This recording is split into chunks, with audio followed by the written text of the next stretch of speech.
So you just started your new YouTube channel, you wanna get subscribers, you wanna get eyes on your videos. We're gonna go over some strategies of how to do that here on The Journey.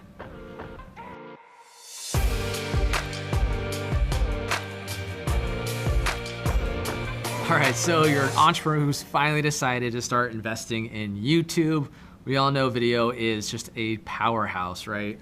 Definitely. About 33% of all online activity is spent watching videos. I know I watch a lot. Do you? I watch it basically a whole day. Exactly. Even in the US, an estimated 85% of all US audiences are on the internet watching videos. But of course, if you're watching this, you already knew that.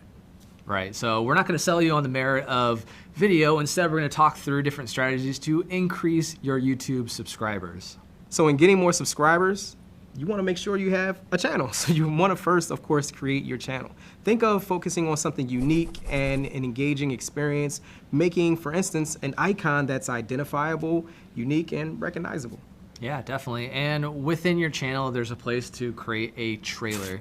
Now, this trailer is typically 30 to 60 seconds that will essentially tell your potential subscribers, even existing subscribers, what it is that you do and what you stand for. So when creating your trailer, we recommend basically creating a little bit of a highlight reel of all your best content, because this is typically what people are gonna see first when they come to your channel.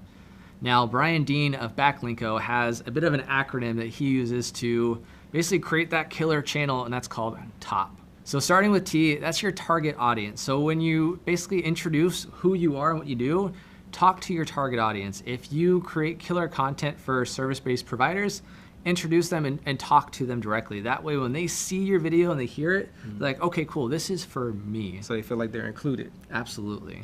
And then O is your origin story. What makes you unique? What is it about you, right? That's really gonna compel your audience, and what's that story look like? And then lastly with top is P, and that's for your pitch. With any of your videos, especially your trailers, you really want to basically just give a pitch, whether that is to subscribe to your channel, watch the first video, whatever that looks like, have a pitch in your video. It's your call to action. All right, now that you've created your channel, you wanna start thinking about how you can customize your page. For instance, you can have a unique header. So for me, I'm a public speaker, so I may want to have something where I'm talking. You know, you see people, see me on stage, but then also another very important about who I am is my wife. So I have a nice picture of her and I together. So it shows people how unique you are. Also, different things on your page can be moved around. Your playlist, you can have some of your most unique and intriguing videos at the top to encourage people to click on those as well. Yeah, ultimately you want to be very strategic about what you do with your page, since many people go to your page first to see what you are and what you do. So you want to have basically pictures of what you're doing, those most prominent videos, everything there strategically. So next is writing a channel description. This is your opportunity to tell them a little bit more about yourself. It's like a bio. You know, you talk about who you are, what you stand for, what you're going to be talking about, and you can even put some calls to action. You can have links to your other social media or maybe a website. So next is your channel description. Now this is your opportunity to give you a little bio about who you are. Also, you can add a call to action, like going to your different social media links or even your website. Yeah, a pro tip with your about page or your description here is to also talk about how you help that visitor, right? It's not always about me, me, me. It's really what can they get from your channel? So in the same vein of answering pain points, you want to make sure that your videos are optimized to actually speak to those. Making sure to know that YouTube is a search engine first. So YouTube wants to make sure that its users are finding relevant information for whatever they're typing in. So another tip is making sure that your titles have certain keywords that are searchable, meaning what is your audience searching for? Put that into your title of your video and your descriptions. Yeah, and YouTube actually makes it pretty easy. So if you start typing in your keyword or topic, it'll try to basically give you a bunch of suggestions on what it thinks you're gonna end with. So your title could essentially be that, because that's what other people are searching for. So another little tip, add a transcript. It may be a little easier for some of your audience to just read through, or also some of your audience could be speaking a different language. This makes it a lot easier for everyone across the board. Other things to add are thumbnails, and also, what would you say, Neely? Yeah, definitely make sure your description is on par. Add some content there in case they want to kind of get the synopsis of the video itself and have a call to action in that video. But you mentioned thumbnails. So what a lot of people struggle with is they'll create their video and then try to capture a thumbnail from within the video. It's really hard to do. Maybe you're making some weird, awkward faces. I know I do when I talk. So what I would recommend doing is take a separate photo for your thumbnail and then use that. Don't just try to grab one from the video itself. Pro tip.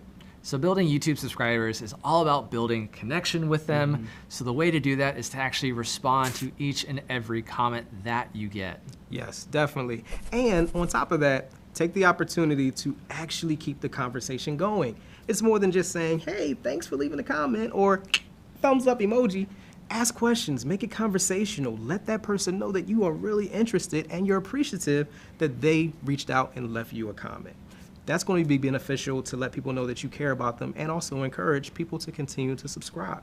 Right. So if you think about like some of the YouTube channels that you watch, even if they're super popular, if you've added a comment, has that person ever replied back to your comment? How did that make you feel? You could essentially do the same thing with your fans. As we said, subscribers are people too. While this might sound counterintuitive, but we do recommend you actually go on other people's channels and other people's videos and add comments to other people's comments and continue those conversations and show that you're an authority in the field. Somebody has a question that they asked and no one's answered yet and you know the answer, give them the answer, right? Or just add some value to that conversation and keep it going because they're gonna see someone else commenting on that post and go, hey, who is this person, right? They'll maybe check out your channel and then find out that you do X, Y, and Z that helps them and now you got that new subscriber. Exactly, and another tip is competition, no, collaboration. Don't think of actually helping someone else out as you're just helping out your competition, but think of it a way as introduction to potentially collaborating with that creator and you're both able to grow your audiences at the same time. Yeah, there's definitely that cross-promotion aspect there. Now, the next thing you need to do to really boost your YouTube subscribers is to use your video real estate. This is everything from the end screens to the watermarks, all the way to those info cards up above. Oh, look there. Yeah. The real estate on your video can be a useful place to entice people to subscribe. So don't remember the watermarks and info cards while you're creating these videos. And also the end screen is a good pop-up that happens over your video that can also entice them to subscribe or click on other videos to view later.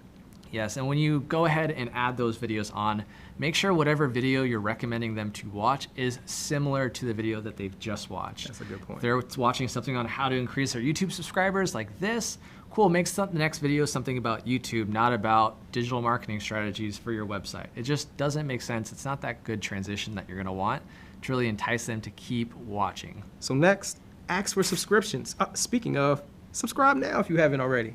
The time for subtlety is gone. You know, you have to let people know what you want them to do. So asking for subscriptions is completely normal. Yeah, and our attention spans are nothing, right? I know as a millennial, What'd you I'm say? all over the place, but 20% of people actually bounce 10 seconds into the video. So you wanna have those call to actions early and then also at the end of the video. Subscribe now. So next tip, use social media. It's great to be able to cross-promote on other channels like Facebook, Twitter, but do know those sites don't necessarily like for other links taking you off of those pages, because just like YouTube, they want people to stay on the platform. Right. But do know, native video is actually encouraged. So instead of just sharing a simple link on a Facebook post, you want to share some of your own native video from your YouTube video on that post. Say your video is, say, 10 minutes long, a good 2 to 3 minute segment of that video in that post, and in the caption, then share the link. Yes, we said they don't like links, but having that native video will still help out with your organic reach and encourage people to click on that link to see the full video. Yep, and it'll definitely entice them, especially if you're creating killer content. They'll see the first 2 to 3 minutes, they're like, wait, I do wanna see more, so they'll click that link, and they kind of counterbalance each other, right? It hurts if you link off, but it also helps if you add those native videos, so it washes out. Figuring out how to really grow your YouTube channel and subscribers takes a ton of time and commitment, but I promise you, it's worth it. Well, that's a wrap. You just learned how to increase your YouTube subscribers. Make sure you like this video and share it with someone. And hey, subscribe and ring that bell so you get these episodes first. This is The Journey. We'll see you next time.